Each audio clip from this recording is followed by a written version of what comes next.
mercure social. Joël Jom 3 et Samuel Ebakissi pour plus de détails. Elles sont 300 organisations de la société civile camerounaise, toutes liées par une déclaration commune rendue publique ce 27 octobre 2025. Sans cautionner les casses et pillages observés durant les manifestations, elles pointent du doigt comme cause le bas niveau des conditions de vie ayant conduit à une crise de confiance. Il y a un manque d'eau, d'électricité, il y a un chômage endémique des jeunes. La majorité des jeunes qui sont dans la rue portent atteinte aux édifices publics. Il faut se poser la question que pourquoi les édifices publics? Parce que justement, ces jeunes ne croient plus aux institutions de leur pays. La préoccupation majeure dans le contexte actuel, œuvrer dans le sens de faire baisser le mercure social. La société civile joue un rôle de trait d'union entre le pouvoir public et les citoyens, d'aller vers les citoyens, d'aller vers les jeunes dans les quartiers, pour les sensibiliser, pour leur dire écoutez, il ne faudrait pas qu'il y ait des casses, évitons tous ces casses parce qu'après c'est nous qui allons reconstruire le Cameroun. Comment y parvenir de manière durable dans une logique de renforcement de la cohésion sociale, du vivre ensemble et de l'harmonie? Des propositions émergent. Un dialogue franc, un dialogue transparent avec tous les acteurs pour justement construire un Cameroun nouveau. Nous nous proposons que dans le prochain gouvernement que nous ayons, au sein de ce gouvernement, des politiques, des membres du gouvernement venant du secteur privé et aussi des membres de la société civile camerounaise. Je pense qu'en troisième point, il faut ramener la paix au Nozo. Les organisations de la société civile se tiennent prêtes à apporter leur pierre à l'édification d'une paix durable, ceci par la refondation du Cameroun. La suite du journal en anglais avec vous, Hassan. Yes, relative calm is returning in Douala, the economic capital of Cameroon. But yesterday was not easy with the different protesters storming different neighborhoods of the economic capital city to demand freedom. Properties destroyed, speculation hampered by the different activities. Let's revisit the picture of the economic capital yesterday in this report by Morinji. Street protests resurfaced Tuesday in Douala, a day after the official proclamation of presidential election results. Many neighborhoods across various subdivisions of the Vori division experienced unrest Tuesday. Disturbing scenes, shocking images and widespread panic were reported on Tuesday at Shell Village, Kojeni Bonoberi, Entreville, Bois de Sèche, Brazzaville and Bonamusadi. However, the situation was different in other areas. In parts of Douala 2 subdivision, such as New Bell Police Station, some shops were open, people were out making purchases, and a few motorbike taxis circulating. C'était plein hier, mais aujourd'hui, nous n'avons pas eu de problème. J'appelle tout le monde de sortir et d'évacuer normalement à leur travail, d'ouvrir les boutiques. Il faut qu'on laisse tomber, parce qu'on ne peut pas faire le changement avec des comportements, casser la boutique. The city of Douala still experienced disruptions. In a press statement on Tuesday, the governor of the Littoral region condemns the ongoing violence and calls on both residents and protesters to remain calm. From Douala, we take you to Fumban, where the town is still experiencing tense calm 2 days after the proclamation of the result. The streets are nearly empty. Some schools, shops, and travel agencies remain closed. While reactions vary, the inhabitants of the town of Arts are hoping that calm will return soon. Morinji once again. This is the street of Fumban, and like many others across the city, it is silent. Vous allez remarquer qu'en Fumban, il y a eu vraiment ce que nous appelons la maîtrise de soi-même. Known as the city of arts, Fumban is now gripped by tense calm. 3 days after the official proclamation of presidential results, life here remains on a pause. Shops are closed, schools have not reopened, and travel agencies remain shut. The streets are nearly empty as most residents have chosen to stay indoors. The atmosphere is timid, reflective of the uncertainty hanging in the air. When it comes to the results, reactions differ from one resident to another. Some welcome the outcome while others remain skeptical or silent. Ce que je demande aux uns et aux autres, ça ne sert à rien de casser, de brûler, de faire ceci pour reconstruire. Still, hope persists. Many in Fumban are looking forward in a quick return to normal life. And the Minister of Territorial Administration, Paul Atanganji, has condemned the burning and destruction of public and private structures across the country by the angry protesters. Speaking at the press declaration yesterday, Minister Paul Atanganji called for calm and, of course, says candidate Issa Chiruma Bakari is going to account for all the destructions that are ongoing across the nation. Take a listen to Paul Atanganji in this excerpt. Many public buildings, shops and private property were set ablaze, damaged or looted. Many buildings and vehicles were set ablaze nationwide. The divisional offices of Banja, Opankam, Ngong, Figil and Cheboa, Benue, the public prosecutor's office in Gidel, the court building in Chang, the Manju Court Council, the Gendarmerie Brigade in Ngong, Elekam offices in Ngong, Banja, Manju and Figil, the residences of the mayors of Garwa, Manju and Figil, and vehicles belonging to various police and gendarmerie units, just to name a few. In Douala, public and private property were looted and vandalized in some neighborhoods of the city. Feeding stations, shops and stores and so on, just to name a few. It should be noted that during these attacks, some of the criminals lost their lives. Several members of the security forces were also seriously injured during clashes with demonstrators. Investigations to shed light on these unfortunate incidents are ongoing. I would like to extend my deepest sympathy to the bereaved families and express my deep sorrow for the loss of lives. I strongly condemn these premeditated acts of rebellion which seriously undermine public order, security and stability of our country. It is clearly evident that by proclaiming himself winner of the October 12 presidential election in violation of the code, for repeated calls for rebellion, for inciting his sympathizers to defy state authority, for organizing illegal protests marked by loss of human lives and destruction of public and private property, candidate Issa Chiruma shall be held accountable before the competent courts and authorities.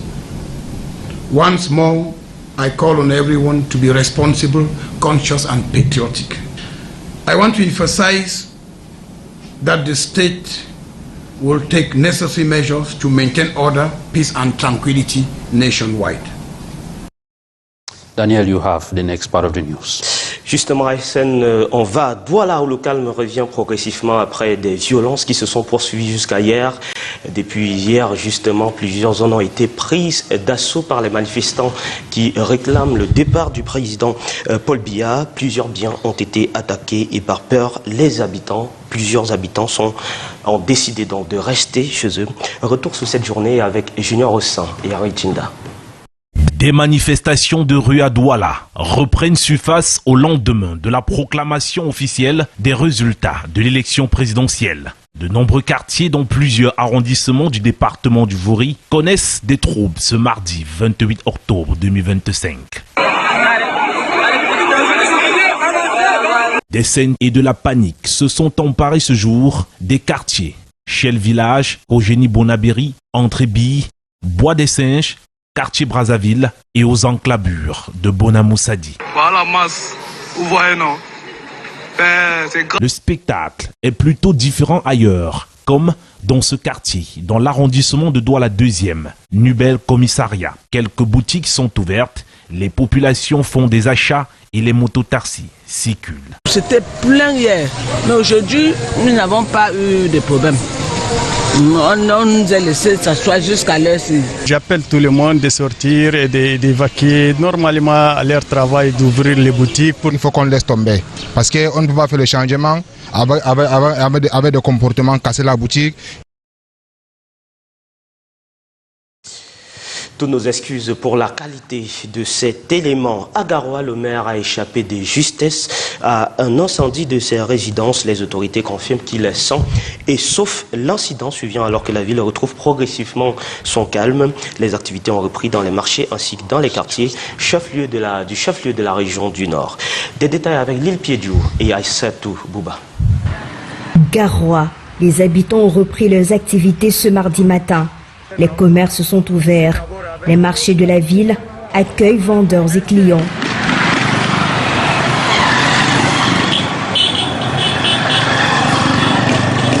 La circulation est fluide. Les forces de maintien de l'ordre ne sont plus visibles au carrefour. La mairie signale une attaque contre les résidences du maire situées à Pokuluku et à Takasco. Les bâtiments ont été incendiés par des individus non identifiés. Les forces de sécurité ont évacué l'élu. Un communiqué officiel indique que le maire est vivant. La mairie dément les rumeurs diffusées sur les réseaux sociaux annonçant sa mort ou son implication dans les actes de violence. Elle évoque des informations fausses et appelle la population à la vigilance. La communauté urbaine invite les habitants à coopérer avec les autorités et à préserver l'ordre public. Garoua, les activités se poursuivent. Les services municipaux et les forces de sécurité restent mobilisés.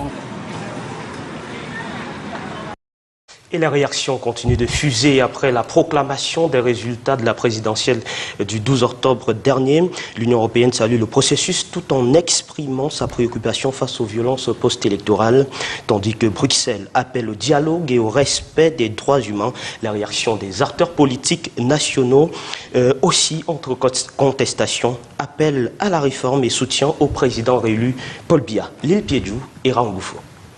L'Union européenne prend note de la proclamation officielle des résultats de l'élection présidentielle camerounaise du 12 octobre 2025, confirmant la victoire de Paul Biya. Dans un communiqué publié ce 28 octobre, Bruxelles a rappelé son partenariat historique avec le Cameroun, fondé sur l'accord de Samoa, insistant sur les principes de démocratie, d'état de droit et de respect des droits humains. Tout en saluant le processus institutionnel, l'Union européenne a exprimé sa profonde préoccupation face aux violences survenues les 26 et 27 octobre qui ont fait plusieurs morts parmi les civils. Elle a exhorté les autorités à faire la lumière sur ces incidents, à sanctionner les responsables et à libérer les personnes détenues arbitrairement. L'Union européenne appelle également toutes les parties à la retenue et au dialogue pour préserver la stabilité nationale. Joshua aussi, candidat du Social Democratic Front, reconnaît la proclamation officielle, mais conteste la régularité du scrutin, évoquant fraude et privation de droits. Il appelle à une nouvelle république fondée sur un nouveau contrat social, la réforme du code électoral et des mesures d'apaisement politique. L'Union démocratique du Cameroun rejette les résultats proclamés, estimant qu'ils ne reflètent pas la volonté populaire et dénonce une confiscation du choix des électeurs en raison d'irrégularités. Le parti appelle au gouvernement à garantir le droit constitutionnel de manifester pacifiquement et plaide pour un dialogue national inclusif ainsi qu'une réforme électorale consensuelle. Le PCRN de Cabral Libye et le FDC de Déni Emilia Atangana félicitent le président élu et appellent à la paix et au vivre ensemble. Le PURS de Serge Espoir Matomba condamne les violences post-électorales et rend hommage aux victimes. Le parti de l'Alliance libérale, dirigé par Célestin Bedigui, exprime également son soutien au président réélu, espérant un mandat tourné vers la prospérité et la justice sociale. Aysen Cher, vous avez la suite de ce journal. Yes, Daniel, with the persistence of the post-electoral conflicts, over 300 Cameroonian civil society organizations have called for peace and stability. They insist that if care is not taken, the situation may get out of hand. They did the declaration yesterday in Yaoundé, as Beatrice Ngamu tells us in this report. There are 300 Cameroonian civil society organizations, NGOs, all united by a joint declaration made public October 27. Without condoning the acts of vandalism and looting observed during the demonstration in some regions, they point to the poor living conditions as root cause, which has led to a deep crisis of trust. When you go out and ask people on the streets of the capital and elsewhere in Cameroon, they will tell you there are lack of water, electricity, endemic youth unemployment, and the neglect of women's aspiration. Their main concern in the current context is to help lower social tension with the ultimate goal of safeguarding the nation's achievements.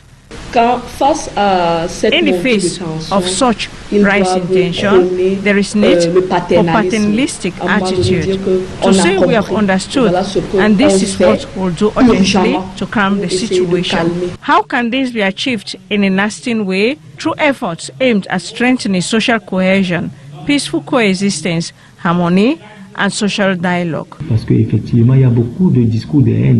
Because indeed, there are many hate speeches circulating on our social media and it's creating even more frustration, tension between Cameroonians. And this also needs to be countered with positive speech. And thirdly, I think we need to bring peace back. The civil society organizations say they stand ready to contribute to the building of lasting peace through a process of renewal and reconstruction. Thank you, Beatrice Ngamuna. And after the proclamation of the result, reactions have been pouring in from institutions and individuals, some congratulating the head of state for winning the 8th mandate as the President of the Republic, while others focus rather on the irregularities that marked the electoral process. The reactions of the European Union, the African Union, candidates, political parties, civil society leaders compiled in this report by Nzimorin. The European Union has acknowledged official proclamation of results from Cameroon's October 12, 2025 presidential election confirming Paul Biya's victory. In a statement released on October 28, Brussels reaffirmed its historical partnership with Cameroon, grounded in the Samao agreements, and emphasized its commitment to the principles of democracy, rule of law, and human rights. While commending the institutional process, the EU expressed deep concern over the violence that erupted on October 26 and 27, resulting in several civilian deaths. It urged Cameroonian authorities to investigate the incidents, hold perpetrators accountable, and release those detained arbitrarily. The EU also calls on all parties to exercise restraint and engage in dialogue to maintain national stability. On the political front, Joshua Osei, candidate of the Social Democratic Front, acknowledged the official proclamation but rejected the credibility of the process, citing frauds and voter suppression. He calls on the creation of a new republic based on the reformed social contracts, electoral code overhaul, and measures to ease political tensions. The Cameroon Democratic Union outright rejected the announced results, arguing that they do not reflect the people's will, and denounced what it describes as a confiscation of voter choice due to electoral irregularities. The party urged the government to uphold the constitutional rights to peaceful protest and advocated for an inclusive national dialogue and consensual electoral reform. In contrast, Cabral Libi, PCRN, and Denis Emilien and Tangana's FDC congratulated the re-elected president and called for peace and national unity. Serge Expoir Matomba Pius condemned the post-electoral violence and paid tribute to the victims, while the Liberal Alliance Party also voiced support for the president, expressing hopes for a new term focused on shared prosperity and social justice. With the results now known, board members of Elections Cameroon are currently meeting in Yaoundé to evaluate what went wrong and what did not go well, for them to ameliorate as they look forward to tackle the other upcoming elections. They are currently at the 7th session as of right at the headquarters of Elections Cameroon in Yaoundé, where we shall be moving over to meet Beatrice Ngamu with full updates of what today's meeting is all about. Welcome to Elections Cameroon in Yaoundé, where the chairman and electoral board members are meeting against a backdrop of a job well done. As the presidential elections, they say, was conducted in a spirit of calmness, serenity, and political maturity. A process which the board chair, Eno Abrams Egbe, saluted, congratulating the dedication and professionalism of not only elected members, but all the stakeholders involved in the electoral process. And as in all elections, there are often lessons learned. Here is the board chair of Elections Cameroon, Eno Abrams Egbe. Hitch-free at the organizational level, with all electoral materials put in place at the 31,653 polling stations in the entire territory. Today's session shall therefore focus on an in-depth assessment of challenges encountered and chart the way forward for the upcoming elections. Permit me therefore congratulate each and every one of you on the dedication and professionalism you demonstrated throughout the electoral process, from the pre-electoral consultations and candidate nominations to the supervision and observation of polling and counting operations. The focus of the seventh and final session of the Electoral Board, reporting from the headquarters of Elections Cameroon, I'm Beatrice Ngamu Jonasi, Joel Njomtwa, Michel Foucault, and Kevin Akime for the 1 p.m. Balingwa newscast. Thank you for the team. And after 4 years in Cameroon, the Italian ambassador Filippo Del Mogo Scamacca has come to the end of his mission. And as tradition holds, yesterday he was at the Unity Palace, where he was granted audience by the Secretary General at the Presidency, Ferdinand Gongo, on behalf of the head of state. And of course, the two personalities took the advantage to discuss issues like strengthening the bilateral relations. And of course, he also had to chip in his say as to the just ended presidential elections in Cameroon. Let's take a listen to the outgoing Italian ambassador to Cameroon. He was talking to Anonge Fak and Severin Fosso. This was a farewell visit of an ambassador, and it was based mainly on bilateral relation, on my mission, on the perspective, on the future, on the perspective to enhance this relation in different ways. The hope that when Cameroon will achieve all its further elections, there are others in the next months, there will be a strengthening of this relation, and going ahead also on the cooperation between the two private sectors.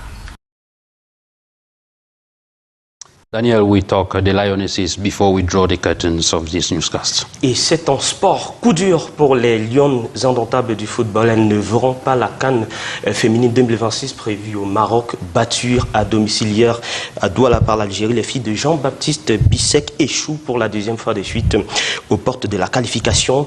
Retour sur une soirée amère au stade de Bépanda avec Wilfried Gomse. Elles y ont cru jusqu'au bout, mais à Bépanda, le rêve s'est brisé. Les Lions indomptables s'inclinent 1-0 face à une Algérie plus réaliste et manquent pour la deuxième fois consécutive la qualification à la CAN féminine. Battues 2-1 à l'aller, les Lions n'avaient pas le droit à l'erreur. Portées par l'envie de renverser la vapeur, elles ont mis de l'intensité d'entrée. Mais face à une Algérie lucide et techniquement juste, leurs efforts ont vite été refroidis. À la 25e minute, Marine Daffer crucifie le Cameroun d'une frappe croisée impeccable. Dos au mur, les Lions ont tout tenté pour revenir, mais la justesse offensive leur a cruellement manqué. Un seul tir cadré avant la pause, puis une série d'occasions sans réussite malgré les ajustements de Jean-Baptiste Bissek. Solide et discipliné, la défense algérienne n'a même cédé. Score final, 1-0 pour les Phoenix qui décrochent leur ticket pour le Maroc 2026. Pour le Cameroun, la désillusion est immense, une nouvelle CAN qui s'envole après la Coupe du Monde manquée, un revers qui interroge plus que jamais sur l'avenir des Lions indomptables et du football féminin camerounais.